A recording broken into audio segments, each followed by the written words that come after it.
Hello guys, welcome to my YouTube channel Sonu's kitchen. ഇന്ന് നമ്മൾ ഉണ്ടാക്കാൻ പോകുന്നത് വൈറ്റ് സോസ് പാസ്ത. അതിന് വേണ്ടിയിട്ട് നമുക്കൊരു പാനിലോട്ട് നമുക്കൊരു അല്പം butter 2 table spoon of butter നമ്മൾ ഇടുക. ഇട്ടതിന് ശേഷം അത് നന്നായിട്ട് ചൂടായതിന് ശേഷം കരിയാൻ പാടില്ല, ജസ്റ്റ് ഒന്ന് ചൂടായി അതെല്ലാം മെൽറ്റ് ആകുമ്പോഴത്തേക്ക് നമ്മൾ ഒരു കപ്പ് മൈദ നമ്മൾ അതിനകത്തോട്ട് ഇട്ടിട്ട് നല്ലവണ്ണം സോട്ട് ചെയ്യുക. ആ മൈദ നല്ലപോലെ എണ്ണയ്ക്കകത്തെല്ലാം മിക്സായി നല്ലപോലെ അത് സോട്ട് ചെയ്ത് നല്ലപോലെ അത് കുക്കാക്കി വെക്കുക. ആ സമയം കൊണ്ട് നമുക്ക് ഇപ്പുറത്ത് പാസ്ത ബോയിൽ ചെയ്യാൻ വെക്കാം. പാസ്ത നല്ലപോലെ വേകണം. സോ ഈ സമയം നമുക്ക് നല്ലപോലെ ഈ മൈദ ഇട്ടതിന് ശേഷം നല്ലപോലെ സോട്ട് ചെയ്യുക.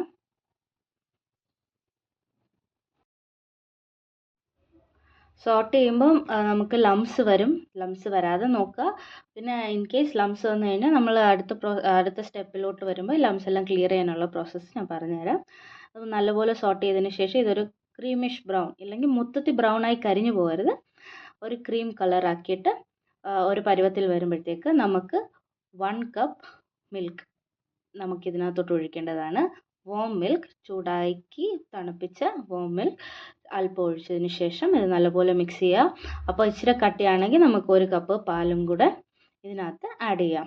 അതായത് നല്ലൊരു തിക്ക് ഫ്ലൂയിഡ് കൺസിസ്റ്റൻസി വരണം. അപ്പോൾ ലംസ് ഒക്കെ ബ്രേക്ക് ചെയ്യാൻ വേണ്ടിയിട്ട് നമ്മളൊരു വിസ്കർ വെച്ച് ബീറ്റ് ചെയ്യുക. അത് ലംപ് പോയില്ലെങ്കിൽ നമുക്കൊരു മിക്സിയിലിട്ടിട്ട് ജസ്റ്റ് ഒന്ന് ബ്ലെൻഡ് ചെയ്ത് ആ ലംസ് ഒക്കെ പോകുന്നവരെ ഒന്ന് ബ്ലെൻഡ് ചെയ്തിട്ട് നമുക്കത് വീണ്ടും ഒന്ന് ചൂടാക്കിയെടുക്കാം.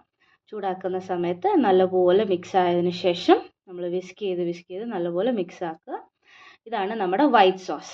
ഈ വൈറ്റ് സോസിനകത്തോട്ട് നമുക്ക് ഫ്ലേവേഴ്സ് ആഡ് ചെയ്യാൻ വേണ്ടിയിട്ട്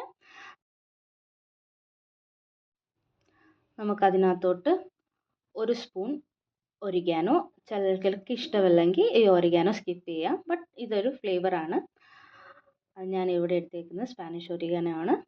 അതിനുശേഷം നമുക്കതിലേക്ക് ഒരു കുഞ്ഞു സ്പൂൺ ക്രഷ്ഡ് ചില്ലി, അതായത് ക്രഷ്ഡ് ചില്ലി നമ്മുടെ സാധാ ചുവന്ന മുളക് ക്രഷ് ചെയ്തെടുത്തത്, അത് 1 സ്പൂൺ ചേർക്കാവുന്നതാണ്. അത് നല്ലൊരു സ്പൈസ് കിട്ടും. അതിനൊപ്പം തന്നെ നമുക്കല്പം കുരുമുളക് പൊടി, പെപ്പർ പൗഡർ നമ്മൾ നല്ലതായിട്ട് നമുക്ക് ആവശ്യമുള്ള എരിവിനനുസരിച്ച് ചെയ്തിട്ട് ഇട്ട് കൊടുക്കുക. അതിനുശേഷം അത് നന്നായിട്ട് മിക്സ് ചെയ്യുക. ഈ സോസിനകത്തോട്ട് ഇതെല്ലാം ചെയ്യുക. അതിനുശേഷം നമുക്ക് ആവശ്യമുള്ള ഉപ്പ്, സോൾട്ട്, നമ്മുടെ ടേസ്റ്റിനനുസരിച്ചുള്ള സോൾട്ട് ഇതിലേക്ക് ആഡ് ചെയ്തതിന് ശേഷം നല്ലപോലെ ഇത് മിക്സ് ചെയ്യുക. മിക്സ് ചെയ്തതിന് ശേഷം ഒരു 1 or 2 ബബിൾസ് നമ്മുടെ സൈഡിൽ വരും. ആ സമയം നമ്മൾ ഇപ്പുറത്ത് കുക്ക് ചെയ്ത് വെച്ചിരുന്ന പാസ്ത, ഞാൻ പാസ്ത കുക്ക് ചെയ്യുന്ന വീഡിയോ എടുത്തില്ല, ബട്ട് നമ്മൾ കുക്ക്ഡ് പാസ്ത നമ്മുടെ സോസിനകത്തോട്ട് അല്പമായിട്ട് ചേർത്ത് കൊടുക്കുക. സോസിൻ്റെ ക്വാണ്ടിറ്റി അനുസരിച്ച് നമുക്ക് പാസ്ത ആഡ് ചെയ്ത് കൊടുക്കേണ്ടതാണ്. നല്ലപോലെ അത് ആഡ് ചെയ്തതിന് ശേഷം നമ്മളത് നല്ലപോലെ മിക്സ് ചെയ്യണം. ഈ സമയത്ത് നമുക്ക് ടേസ്റ്റ് നോക്കിയിട്ട് നമുക്ക് സോൾട്ടോ ഇല്ലെങ്കിൽ ക്രഷ്ഡ് ചില്ലിയോ വല്ലതും വേണമെങ്കിൽ നമുക്ക് ഈ സമയത്ത് ആഡ് ചെയ്യാവുന്നതാണ്. ഇതിന് ശേഷം നമ്മുടെ main സ്റ്റെപ്പായിട്ടുള്ള cheese adding, last final സ്റ്റെപ്പാണത്. അതിനകത്തോട്ട് നമുക്ക് ചീസ് ആഡ് ചെയ്യേണ്ടതാണ്. സോ ഇതെല്ലാം നല്ല മിക്സ് ചെയ്തതിന് ശേഷം ഞാനിവിടെ എടുത്തേക്കുന്നത് അമൂലിൻ്റെ ചീസ് സ്ലൈസസ് ആണ്. സോ അമൂലിൻ്റെ ചീസ് സ്ലൈസസ് 2 സ്ലൈസ് ഞാൻ എടുത്തിട്ടുണ്ട്. 2 സ്ലൈസ് നമ്മുടെ ഈ കുക്ക്ഡ് പാസ്തയുടെ മണ്ടയ്ക്കോട്ട് ഓരോന്നായി വെച്ച് കൊടുക്കുക. വെച്ച് കൊടുത്തതിന് ശേഷം നമ്മൾ ഈ കുക്ക് ചെയ്ത വെസലിൻ്റെ ലിഡ് വെച്ച് ഇത് ക്ലോസ് ചെയ്യുക. ക്ലോസ് ചെയ്ത് ഈ ചീസ് മെൽറ്റ് ആകുന്ന ടൈം ഒരു 2 or 3 മിനിറ്റ്സ് മാക്സിമം ഇത് കൊടുക്കുക. കൊടുത്തതിന് ശേഷം ഇത് മെൽറ്റ് ആയതിനു ശേഷം നമ്മൾ ഈ പാസ്തയും ഈ ചീസും കൂടെ നല്ലതുപോലെ മിക്സ് ചെയ്യണം. അത് രണ്ടും നല്ലപോലെ പാസ്തയ്ക്കകത്ത് മിക്സ് ചെയ്തതിന് ശേഷം നമ്മുടെ പാസ്ത റെഡിയാണ് കഴിക്കാൻ വേണ്ടിയിട്ട്. അതിലേക്ക് നമുക്ക് ഒരു ബൗളിനകത്തോട്ട് സെർവ് ചെയ്യാം. ഈ പാസ്ത എടുത്ത് നമുക്കൊരു ബൗളിൽ സെർവ് ചെയ്യാൻ നേരത്ത് നമുക്ക് അല്പം ക്രഷ്ഡ് ചില്ലിയും കൂടെ അതിൻ്റെ മണ്ടയ്ക്ക് സ്പ്രെഡ് ചെയ്യുക. എന്നിട്ട് നമുക്കിഷ്ടമുള്ളതുപോലെ ചൂടാക്കിയോ ഇല്ലെങ്കിൽ തണുപ്പിച്ചോ, ബട്ട് പ്രിഫറബിളി എല്ലാവരും ചൂടോടെ കഴിക്കാവുന്നതാണ്. ഇത് ഭയങ്കര ടേസ്റ്റിയാണ്.